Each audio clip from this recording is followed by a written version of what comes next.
So, I've noticed something recently. Every time I go on Instagram, it seems like I see the same thing. Somebody at the beach.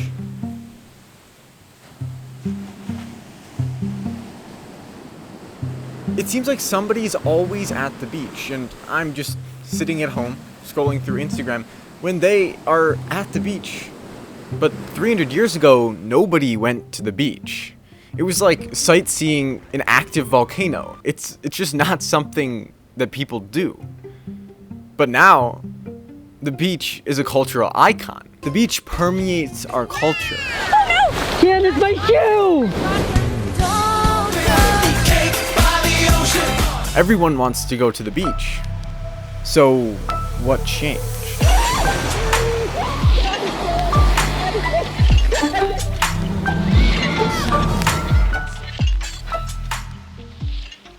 The beach is the most popular vacation destination, and over 180 million Americans go to the beach every year on over 2 billion separate visits. There's twice as many visits to just beaches in Florida than there are to all of the national parks across the country, with over 700 million visits annually. Comparing the landmass of the two groups, that's insane. But if I said that to someone 300 years ago, they would think I'm insane. After all, why would anyone ever want to go to the beach? One tourist a week dies in Hawaii. Most of them are drowning victims. This Sacramento man broke his neck while body surfing there. Now Mike Droder is paralyzed from the neck down. Bystanders rush in to save a little boy when he got pulled underwater by a powerful wave.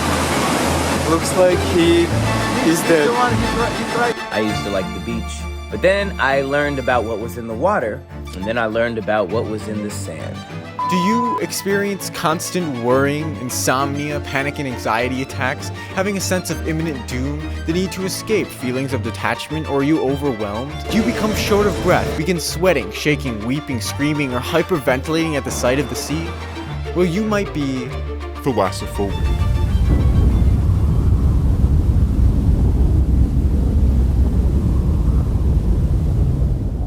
So obviously most people don't have thalassophobia, or a crippling fear of the ocean, but 300 years ago especially, they kind of did.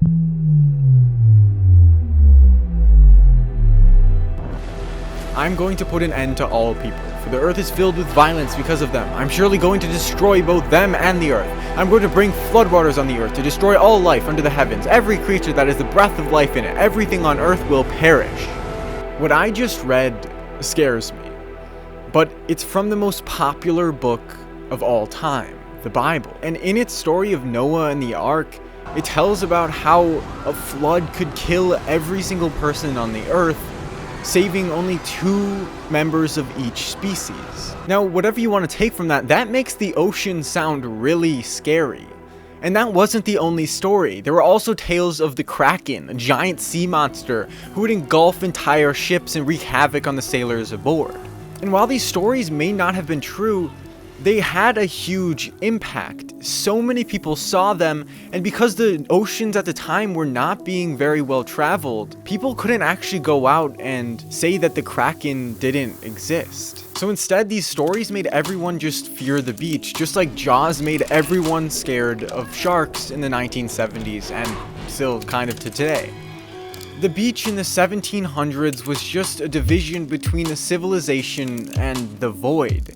And I don't know, but I wouldn't want to go next to the end of the earth if that was a thing. But through centuries of lies, deception, and consumerism, the beach somehow became trendy. But this mania will end, and the beach vacation will die. So we are headed to the beach right now. Oh my god, it's so pretty. This is like paradise. And then we're gonna go to the beach. It's the weight loss ad that's sparking global backlash. People that don't look good in bikini shouldn't go out in public in bikinis. The biggest insecurity is probably like what their body looks like. I wanted to bring you here to the spring where we get our water. And the world is running out of it. We're running out. Running out of sand.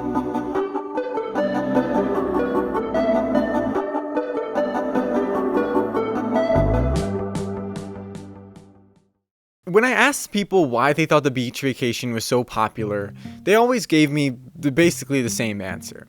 Because it's really nice, the sun is nice, the sand is nice. It's pretty and it has nice weather. Nice. The first articles that I read said it's the blue color of the ocean and the calming waves of the sea, or the negative ions that are flowing throughout the air. But I just don't buy it. The nice, easy answers sound nice, but I think there's a bigger story here, and it starts elsewhere. Dear Sir, I received on yesterday your message from our mutual friend Mr. Seth Ward. It affords me pleasure to comply. In the years 1828 and 29, my daughter had a severe, protracted, and complicated illness. The whole of one side became greatly paralyzed, and so continued for about 15 months. In the season of 1829, we took her to the hot springs. She used the bath between 3 and 4 weeks. During the latter part of the visit, she was enabled to move the toes in a small degree. Under the direction of her physician, Dr. G.A. Rose, she gradually improved but remained unable to walk alone. The next season, AD 1830, we took her again to the hot springs. By the use of the bath, she soon became able to walk. Her general health gradually improved. She is now healthy and active.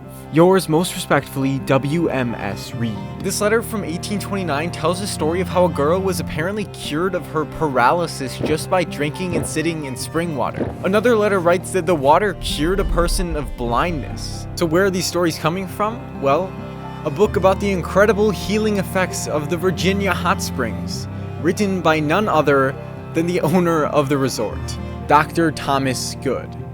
The book chronicles a bunch of different people's experiences at these hot springs and how they cured random diseases. While these stories were probably nonsense given the fact that people were drinking literally gallons of sulfur water each day, which we now know has certain side effects, the advertisements still worked based on lies and deception. Following the lead of Dr. Good, doctors across the country and across the world began telling their patients that simply drinking or just being near mineral water could solve all of their problems. Egg-smelling, rotten water.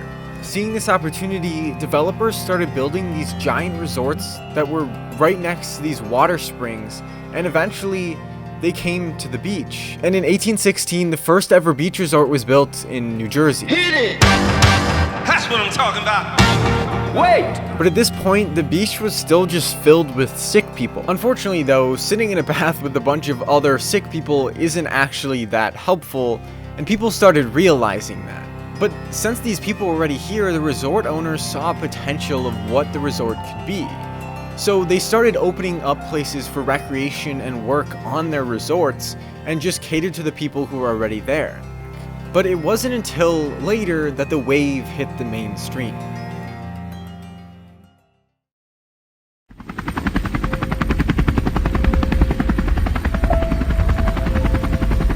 So this is what Miami Beach looked like in 1914. It's almost completely empty plot of land with some farms on it and a giant mangrove thicket, but not much else. This guy, Carl Fisher, had a plan though. He had just finished building the first road that went across America from San Francisco to New York, and figured the next one should be vertical, from Michigan to Miami. He imagined a future image of Florida and Miami becoming a vacation paradise, and he got to work to create that vision. He dredged sand from the sea floor and spewed it out onto the surface beach, and he also built a ton of hotels on the land. But nobody was coming. That was until he redefined beaches forever, with elephants and girls. Fantastic! As the land in Miami was being cleared, they were using elephants to do heavy lifting and remove stumps.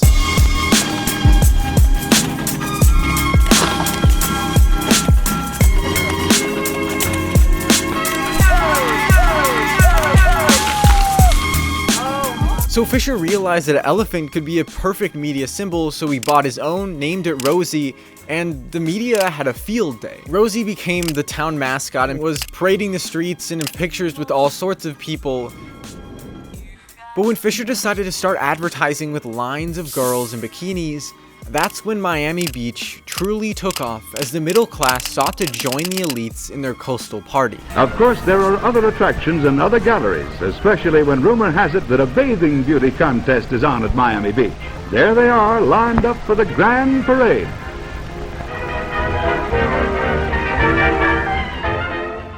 Now, Resorts were already declothing women for as long as they existed. At first, this was considered highly promiscuous for women, and because that was so revealing by their standards, women had to swim away from men and change in these rolling changing rooms called bathing machines that took them from the shore directly into the water so a man could never see them. But over time, the resort gave women more freedoms in what they could do, and with Miami Beach, the beach became a place for mingling and near nudity. And it was a social proof in ads that made the beach the place to be. This culminated to Miami making this poster design in the 1970s. But halfway through the posters being sent out, the feminist movement led by Roxy Bolton pushed for them to be recalled. She said the posters were sexist, and the city agreed and recalled and shredded the 10,000 unshipped posters. Now there still was 10,000 other ones that had already been sent out, and they're apparently now on eBay for $2,000 a piece. But the feminist movement made their point. So the city of Miami largely stopped advertising with women. To fill that hole, the popularity of beaches relied instead on shows like Miami Vice, advertisements by companies in general, and by models themselves.